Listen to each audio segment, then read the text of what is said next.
Evangelho de João, capítulo 14, a partir do verso 1. Não se turbe o vosso coração, crede em Deus e crede também em mim. Na casa de meu pai há muitas moradas, e se assim não fora, eu vou-lo teria dito, pois vou preparar-vos lugar. E quando eu for e vos preparar lugar, eu voltarei e vos receberei para mim mesmo, para que aonde eu estou, estejais vós também. E vós sabeis o caminho para onde eu vou. Disse-lhe Tomé: Senhor, não sabemos para onde vais, como saber o caminho? Respondeu-lhe Jesus: Eu sou o caminho, a verdade e a vida. Ninguém vem ao Pai, senão por mim. Verso 7. Se vós me tivesseis conhecido, conheceríeis também a meu Pai. E desde agora o conheceis e o tendes visto. Replicou-lhe Filipe: Senhor, mostra-nos o Pai, e isso nos basta. Disse-lhe Jesus: Filipe, há tanto tempo eu estou convosco, e não me tens conhecido? Quem me vê a mim, vê o Pai. Como tu dizes, mostra-nos o Pai? Não creis que eu estou no Pai e que o Pai está em mim? As palavras que eu vos digo, não as digo por mim mesmo, mas o Pai que permanece em mim faz as suas obras.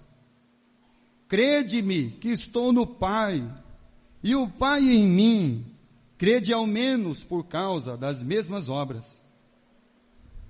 Em verdade vos digo, que aquele que crê em mim, fará também as obras que eu faço, e outras maiores fará, porque eu vou para junto do Pai. E tudo quanto pedirdes em meu nome, isso farei, a fim de que o Pai seja glorificado no Filho. Se me pedirdes alguma coisa em meu nome, eu o farei. E se me amais, guardareis os meus mandamentos. O Senhor Jesus Cristo estava fazendo e dando aos discípulos uma das suas últimas exortações. Jesus já está chegando perto de entregar sua vida lá no Monte das Oliveiras. E ele está falando com os seus discípulos. E Jesus então aqui, no texto ao qual nós lemos, texto muito conhecido, texto talvez muito lembrado, versículo muito conhecido esse: eu sou o caminho, a verdade e a vida. Mas a pergunta é, que talvez, meus irmãos, da mesma maneira que quando Jesus pregou essa mensagem, falou aos corações dos discípulos ali, tinha 12. Mas somente 2 se manifestou. E eu tenho plena convicção e certeza que não era somente Filipe e Tomé que tinham dúvida. Não era somente o Tomé ou o Filipe que tinha alguma coisa ou tudo eles não tinham entendido. Mas dos 12, esses 2 se manifestaram. Quando Jesus falou e pregando a sua palavra, falou que eles sabiam o caminho, que eles sabiam para onde ele ia. Então o primeiro que se manifesta dos 12 é aquele que nós sempre chamamos ele de incrédulo, não é? Se é Tomé, é o Tomé. O Tomé então ele se manifesta. quando ele ouviu Jesus dizer que eles sabiam o caminho e sabiam para onde Jesus estava indo, o Tomé então falou: opa, espera aí, Senhor. Versículo 5, disse-lhe Tomé: Senhor, não sabemos para onde vais, como saber o caminho? Senhor, não, eu não sei não.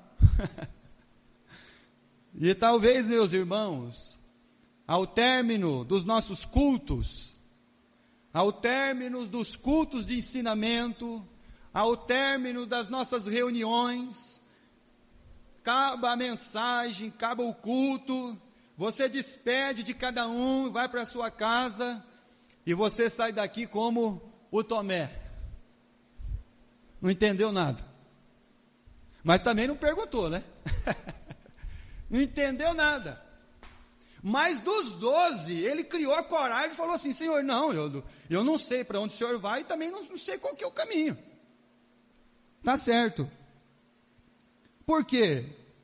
Porque o Tomé, quando Jesus falou de caminho, Tomé entendia caminho como uma distância a ser percorrida.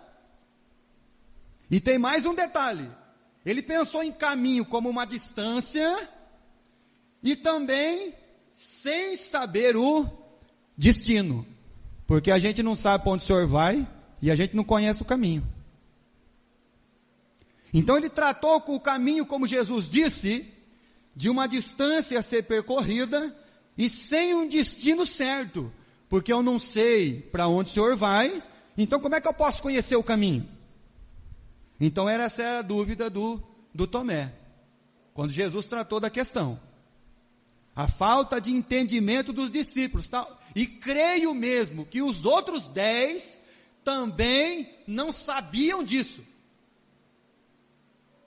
E aí continua então, Jesus ensinando, versículo de número 6, aí Jesus dá a resposta: eu sou o caminho.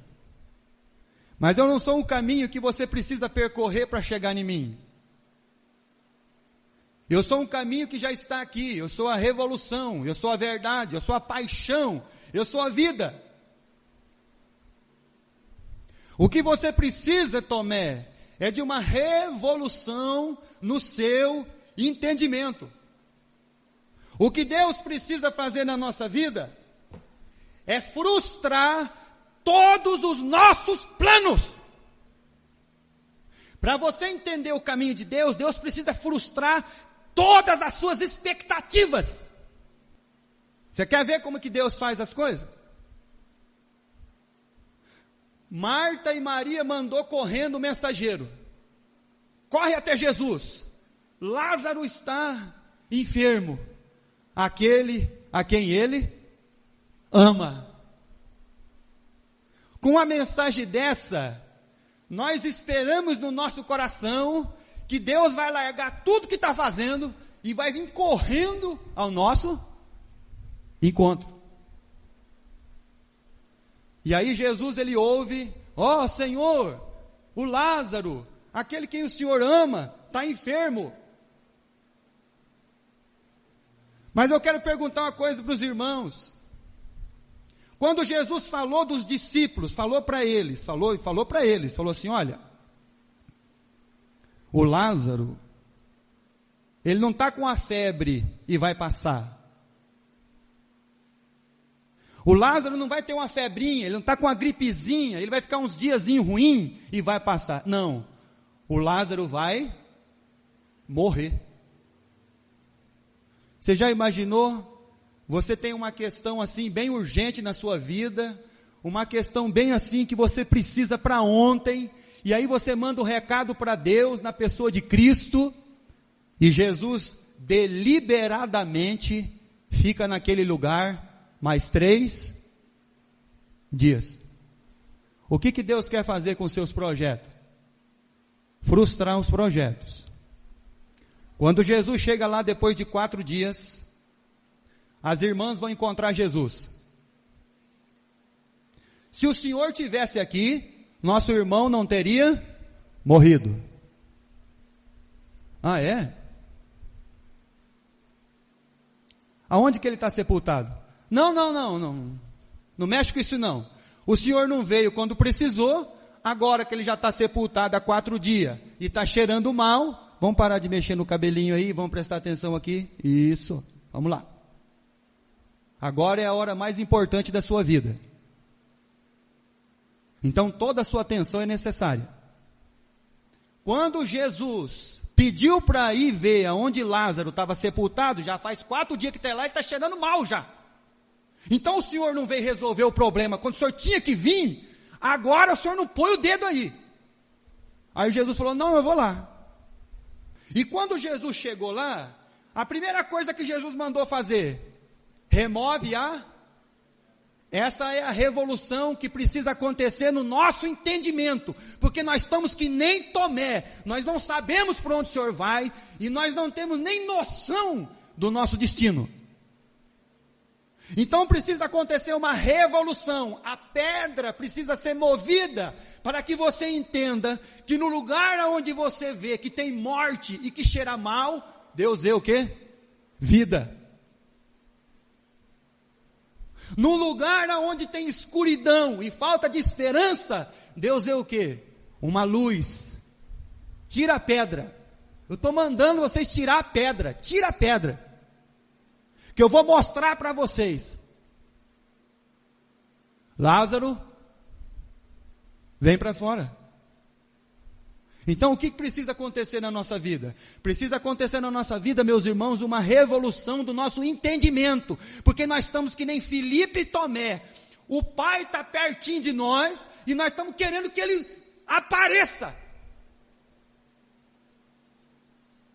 O Pai está diante de mim, e eu estou perguntando na pessoa de Jesus, mostra-nos o Pai, e isso nos basta. O Tomé entendia caminho, distância, sem destino. Eu não sei, eu não entendo. O Filipe, quando Jesus falou do Pai, ele falou assim, mostra o Pai. Filipe, se você me conhecesse, há tanto tempo você está comigo, há 3 anos e meio você está andando comigo e você não entendeu, quem vê a mim, vê o Pai. O Filipe entendeu o caminho como uma forma de ver o Pai, lá no final, lá no fim, por isso que ele estava com pressa. E qual que é o entendimento que você tem de caminho? Quando você faz a citação do versículo lá na sua casa, para alguém que você conhece, né? Parece que é tão bonito você saber o versículo, eu sou o caminho, a verdade e a vida, ninguém vem ao Pai, senão por mim. O que você entende de caminho? Aliás, você está no caminho? Ou você está andando em trio? Eu morei no sítio, meu pai tinha um sítio. E aí o pessoal começou a atravessar no lugar da plantação e começou a fazer um trio pisado. E onde muita gente passa andando e pisando, não nasce nem grama não nasce.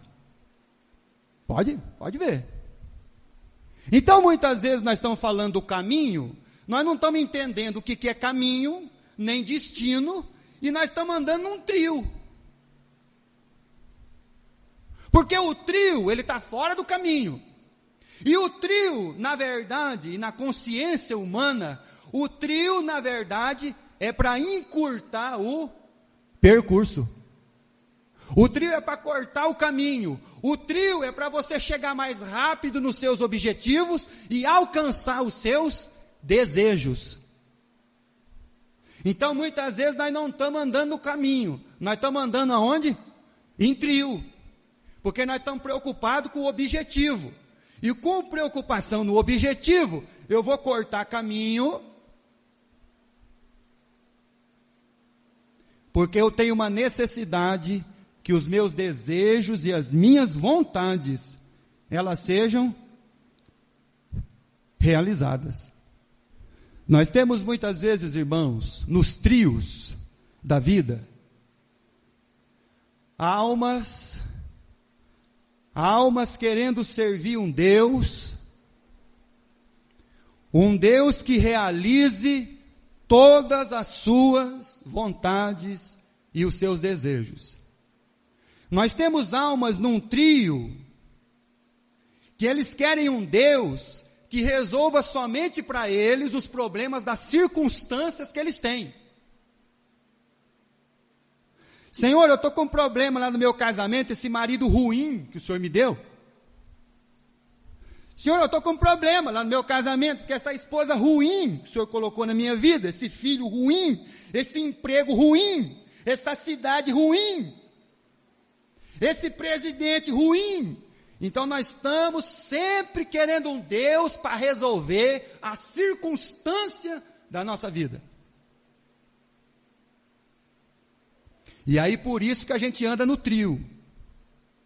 Porque a gente quer cortar o caminho, chegar rápido e realizar, satisfazer todos os nossos desejos.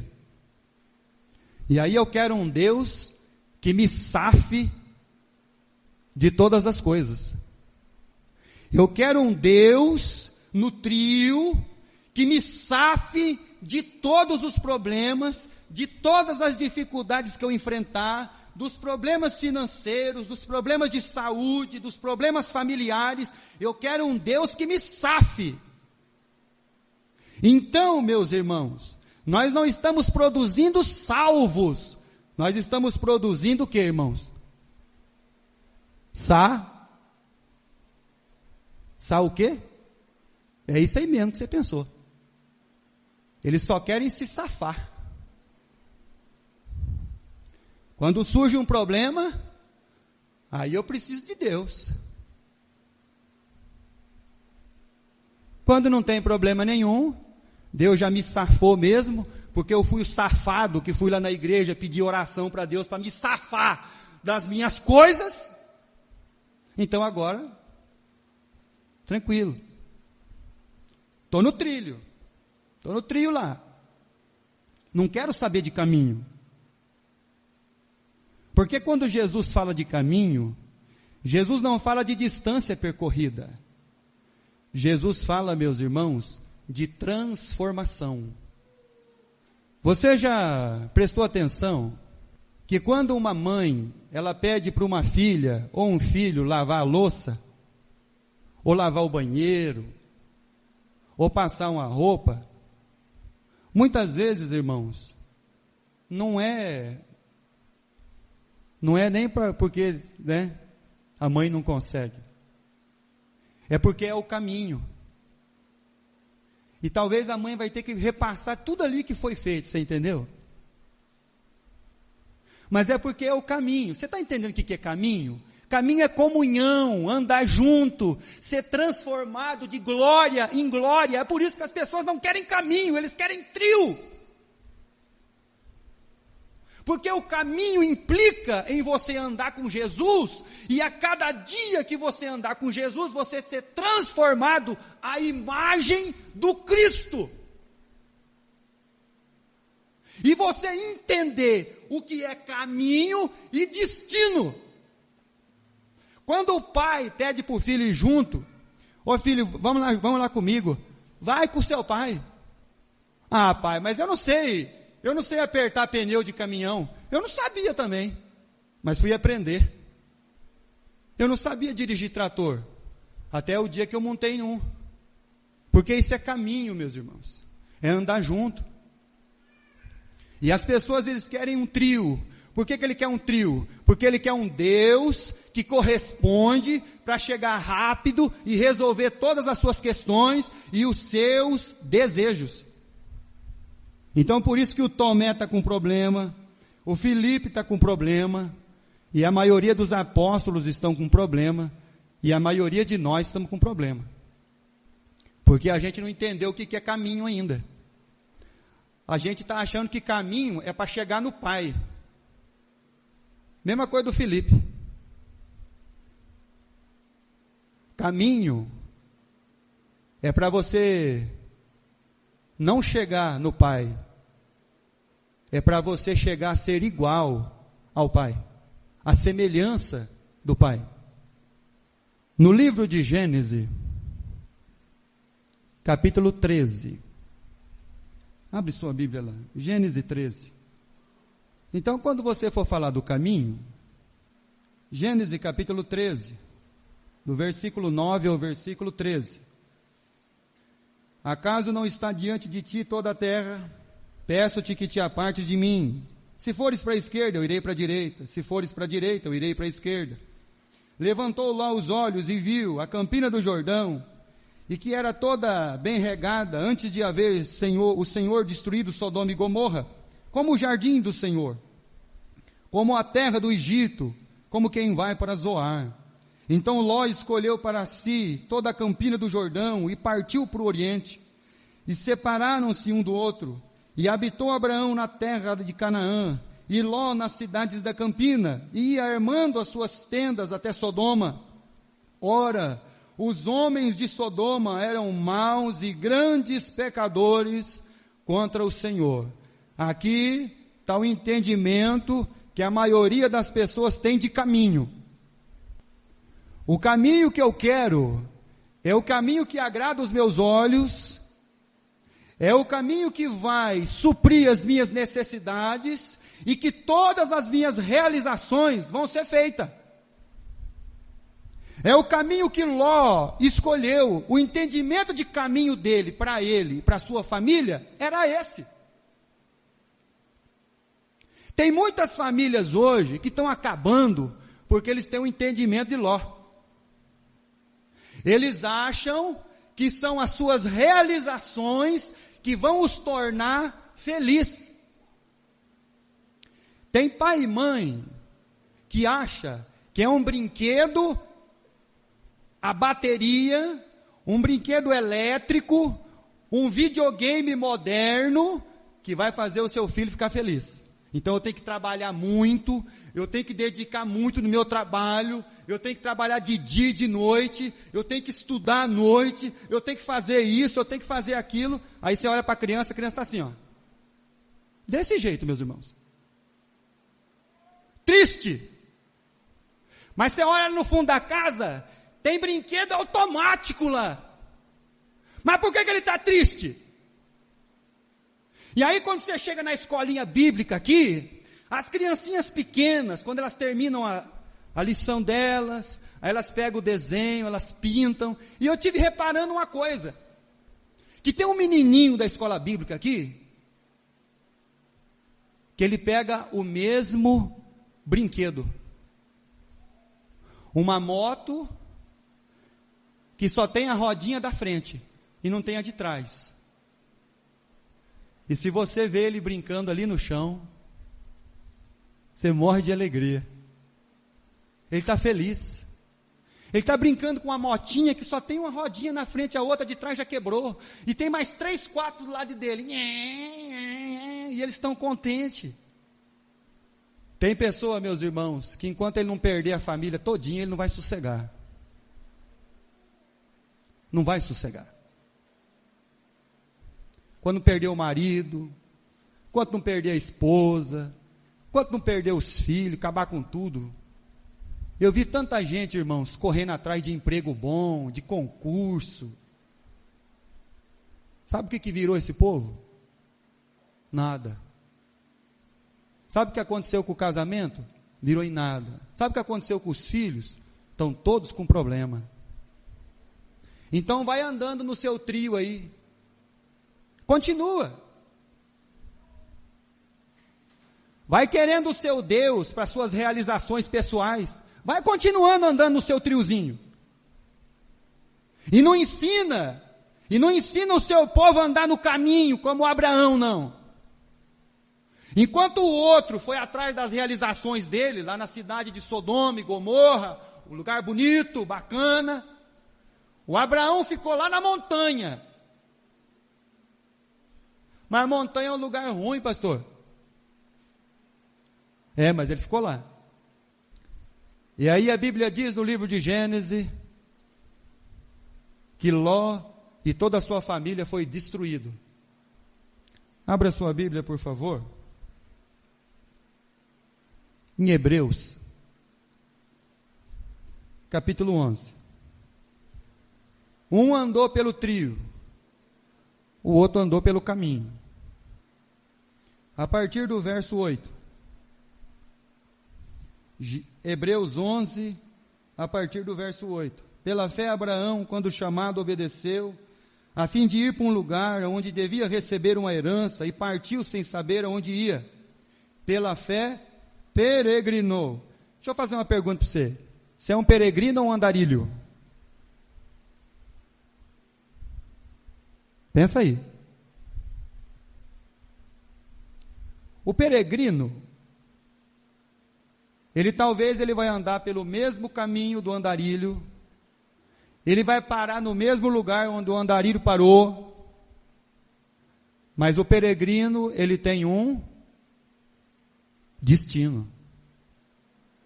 E a Bíblia diz que esse homem chamado Abraão, ele peregrinou pela terra de Canaã. E essa terra de quem que era? Era dele, porque Deus deu para ele. Mas ele andou na própria terra que Deus deu para ele, como se ela não fosse dele. E qual que é a do andarilho? O andarilho, ele anda, ele está preocupado com o percurso. Quantos quilômetros tem na próxima cidade? E ele já está pensando no quê? Nas suas necessidades. Mas ele não tem um destino. Eu vou andando aí e vou ver aonde eu chego. Então tem que ver onde que você está, quem que você é. E o Abraão está aí. Gênesis 11, versículo 9. Pela fé peregrinou na terra da promessa como em terra alheia, habitando nas tendas de Isaque e Jacó, herdeiros com ele da mesma promessa. Versículo 10. Porque aguardava a cidade que tem fundamentos, da qual Deus é arquiteto e o quê? Construtor. Aquele que tem o entendimento de caminho, ele já aprendeu o que é caminho. Então, pastor, eu estou no caminho. Então eu estou no caminho e eu estou sendo transformado de glória em glória, à imagem de Cristo. Eu não estou no caminho para alcançar um objetivo. Eu não estou nesse caminho para que todas as minhas realizações, elas sejam feitas na minha vida, porque a maioria das pessoas pensa que isso aí foi Satanás que colocou na cabeça deles. Deixa eu fazer uma pergunta para você. Por que você pensa no dia da manhã? Porque foi o diabo que colocou isso na sua cabeça. Por isso que Jesus usa a palavra lá no Evangelho de Mateus, de ansiedade. Pois é, meus irmãos. O diabo é que colocou distância.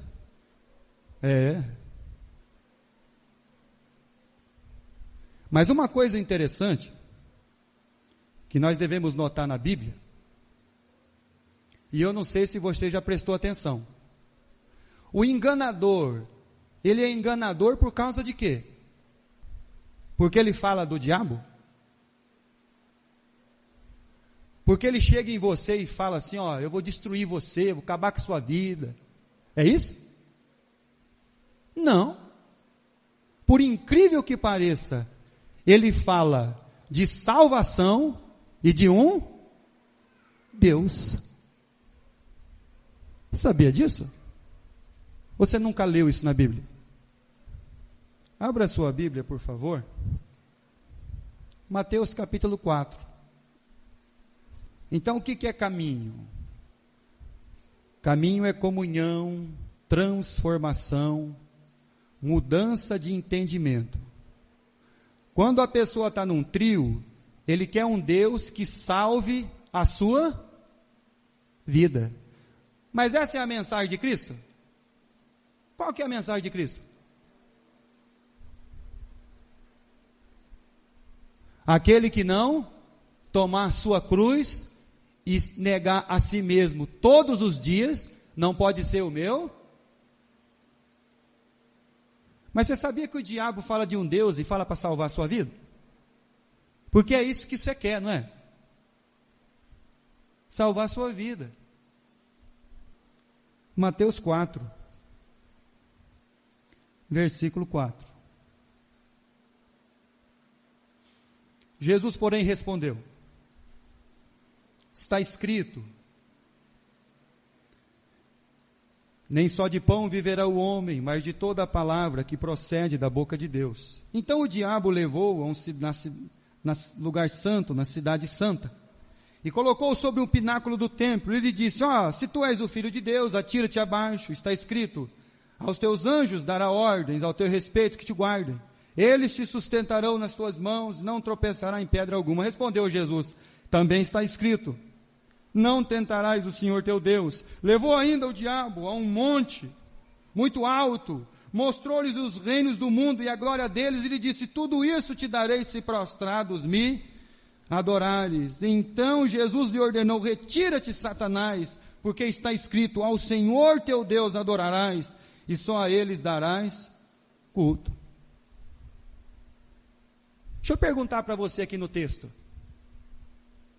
qual coisa ruim aqui que o diabo ofereceu?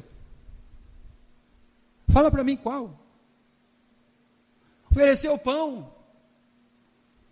Mostra que você é filho de Deus, que você é poderoso, que você não passa necessidade. Come pão, rapaz. Coisa ruim? Não. Depois levou Jesus lá em cima do pináculo. Olhe a glória dos homens. Tudo que você quiser, tudo que almeja o coração de um homem, porque o diabo quer que você salve a sua vida, porque ele quer tornar você um amante de si mesmo. Depois levou Jesus lá no monte, e ensinou para Jesus assim: olha, fica tranquilo, você é filho de Deus, e todas as coisas que você fizer na sua vida, Deus vai te livrar de todas elas. Você pode beber e sair dirigindo, você pode fazer um monte de coisa errada, porque os anjos vão te proteger. Pode se jogar da ponte ali, você pode chegar na ponte ali e se jogar, porque os anjos vão estar lá para te salvar. Porque o diabo quer que você salve a sua vida. Porque tentando salvar a sua vida, Jesus diz que você vai perder. Está vendo só? Abra sua Bíblia. Mateus 16. Então por que o diabo é enganador? Porque ele fala que você tem que salvar a sua vida. Mas e o caminho, pastor? O caminho fala que você tem que oferecer o seu corpo como sacrifício vivo e agradável ao... Porque esse é o culto. Você vendo que diferença, irmão? De caminho e trilha. Enquanto no caminho você tem que oferecer sua vida, lá no trio, o Satanás fala que você tem que salvar a sua vida. Então, que entendimento de caminho que você tem? Fala para mim. Mateus 16, versículo 21. Desde esse tempo, começou Jesus Cristo a mostrar aos seus discípulos que era necessário seguir para Jerusalém, sofrer muitas coisas dos anciãos, dos principais sacerdotes e dos escribas, ser morto e ressuscitado no terceiro dia. E Pedro, chamando-o à parte, começou a reprová-lo, dizendo: tem compaixão de ti, Senhor, isso de modo algum te... Jesus reconheceu nas palavras de Pedro as palavras do diabo. Jesus falando assim: olha, eu tenho que ir para Jerusalém, porque é o meu caminho, eu vou entregar minha vida vai ser entregue na mão dos sacerdotes, e lá eu vou padecer. O Pedro chamou Jesus à parte e falou assim: para com isso aí. Não, o senhor não vai morrer não, para com isso, para com essas coisas aí. Jesus reconheceu na fala de Pedro as palavras do diabo. Porque no caminho você vai ter que entregar a sua vida. Mas no trio, o diabo vai falar para você assim: não, você tem que salvar a sua vida. Tá certo? Então por isso, que ele é o enganador.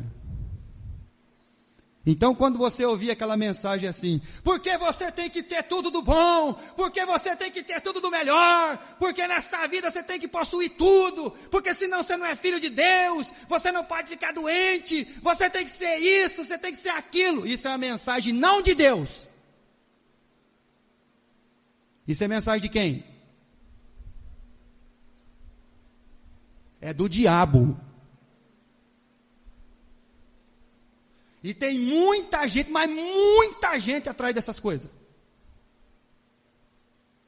Porque eles têm o interesse de cortar o caminho, e que nesse trio, ele vai chegar mais rápido no seu objetivo, e lá vai ser satisfeito, então, todas as suas vontades. Então presta atenção, vê o que você escuta. Presta bem atenção. Jesus olhou para o Pedro e falou: arreda-te de mim, Satanás, porque não cogitas das coisas de Deus, mas das dos homens. Esse é o trio, irmãos. E tem muita gente andando em trio aí. Evangelho de João, capítulo 4. Quando Jesus vai falar do caminho, ele vai falar do caminho assim, capítulo 4, no Evangelho de João, verso 13. Afirmou-lhe Jesus: quem beber desta água tornará a ter sede. Aquele, porém, que beber da água que eu lhe der, nunca mais terá sede, para sempre. Pelo contrário, a água que eu lhe der será nele uma fonte a... Então esse é o homem que está no caminho. Ele já bebeu a água de Cristo, que ele não vai ter mais sede. Ele já comeu o pão do céu, que ele não vai ter mais fome.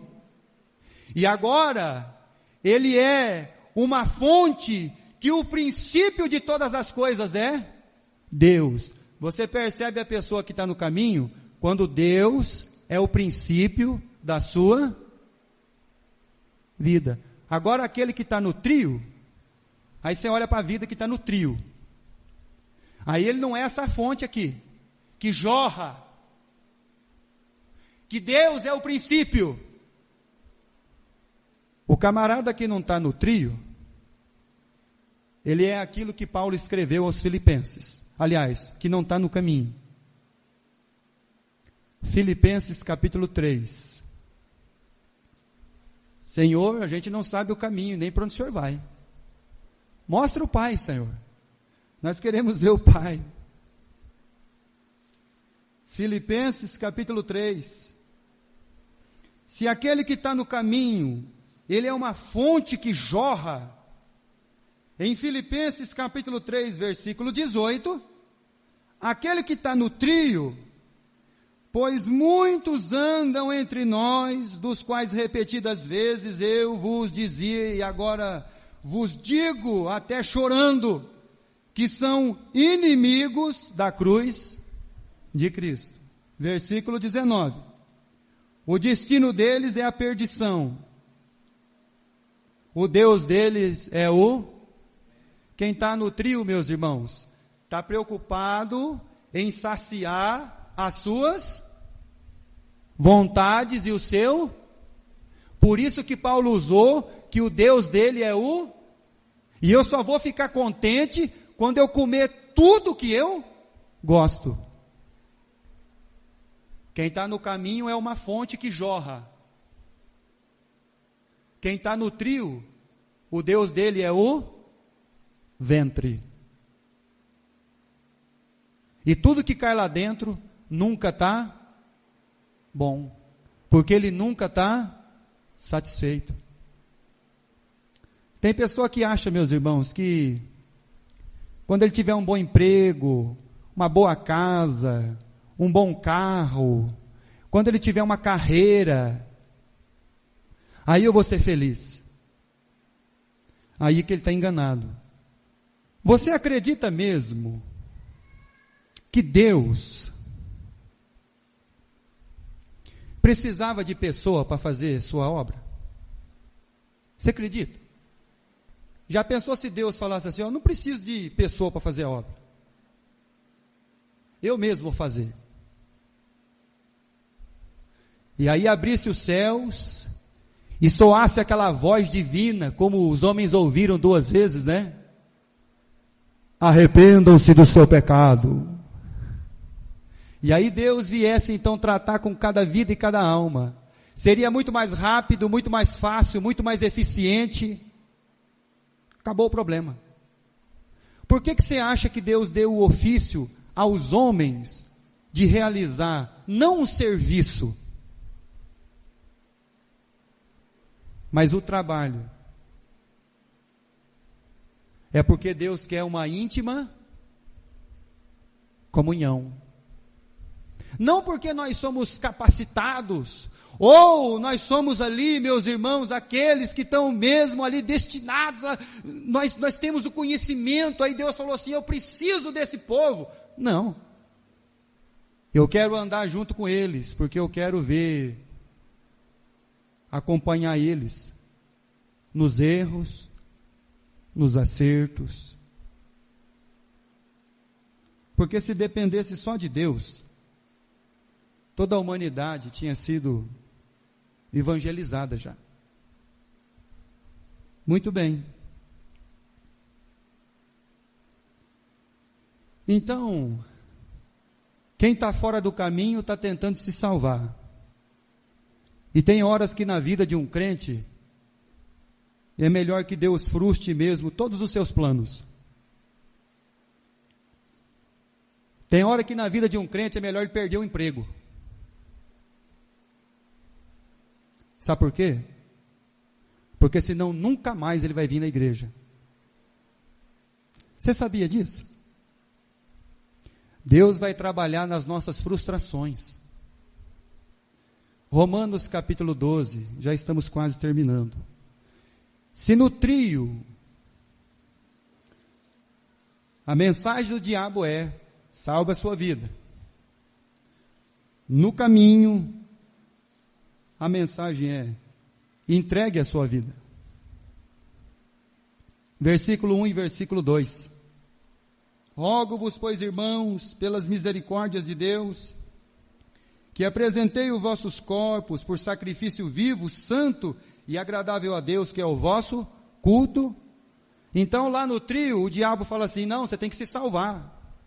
Aqui no caminho, Jesus diz, o seu corpo tem que ser entregue, porque Deus não veio salvar o corpo. Deus veio salvar o quê? A alma. E aí então, você vai desfrutar do quê? E não vos conformeis com este século, mas transformai-vos pela renovação da vossa mente. A revolução, a pedra movida, para que possais experimentar qual seja a boa, a agradável e a perfeita vontade de quem? De Deus. Porque senão você vai ficar que nem o Filipe e o Tomé. Mesma coisa. Último versículo que vamos ler. 2 Coríntios capítulo 3. Versículo 18.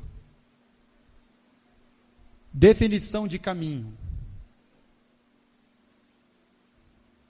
Jesus diz, eu sou o caminho, a verdade e a vida. 2 Coríntios capítulo 3, versículo 18. E todos nós, como o rosto desvendado, contemplando, como por espelho, a glória do Senhor, somos transformados de glória em glória, na sua própria imagem, como pelo Senhor, o Espírito. Então o que é caminho, meus irmãos? Caminho é sermos transformados à imagem de Cristo, de glória em glória. Isso é caminho. O Filipe não sabia para onde Jesus ia, nem o caminho. O Tomé também não. O Filipe já queria ver o Pai. E Jesus ficou tão assim, meus irmãos. Há tanto tempo você está aqui comigo e você não sabe que quem vê a mim vê o Pai. Nós estamos perto do Pai. O caminho é a nossa transformação. Aí quando você não vê uma transformação, porque uma árvore ela é conhecida pelo seu fruto. E aí tem alguns que você olha mesmo e dá vontade de sentar com a pessoa e perguntar para ele assim: quando foi mesmo que você se converteu? Foi quando? Quando foi? Porque caminho é transformação, de glória em glória, a imagem do seu Filho. Isso é caminho. Jesus diz: eu sou o caminho, Tomé. Filipe, quem vê a mim vê o Pai. Isso é transformação, de glória em glória. É Hebreus 11:7. Aquele que se aproxima de Deus, e você a cada dia está se aproximando de Deus, mas não de distância, porque a gente lê aquele versículo como um sentido de distância, mas o versículo está dizendo que eu me aproximo de Deus de natureza, de quem Deus é e quem eu sou, de que Ele é o abençoador. Então nós não fazemos culto para ser abençoado. Eu quero perguntar para você: você vem no culto para ser abençoado? Ou você vem no culto porque você já foi abençoado? Você ora para agradecer a Deus as bênçãos, ou você ora para ser abençoado? Aquele que se aproxima, não de distância, mas de natureza, ele vai ser abençoador como o Deus dele é, porque agora ele é a imagem do seu Deus. Então agora ele não está à procura de bênção, ele está à procura de ser o abençoador. E Deus está dizendo para eles: vocês agora são o que está mais próximo de mim, e que todas as pessoas deste mundo, que quando virem vocês, eles possam contemplar em vocês a mim, a minha natureza, o meu ser transformado de glória em glória. Por isso que Jesus diz: eu sou o caminho. Vocês estão há tanto tempo comigo, e vocês não entenderam ainda? Não é possível um negócio desse. Por isso que dá vontade de perguntar: quando você se converteu? Quando foi mesmo? Vamos ficar de pé, meus irmãos. Vamos orar ao nosso Deus e agradecer a Deus por tudo que Deus já tem feito.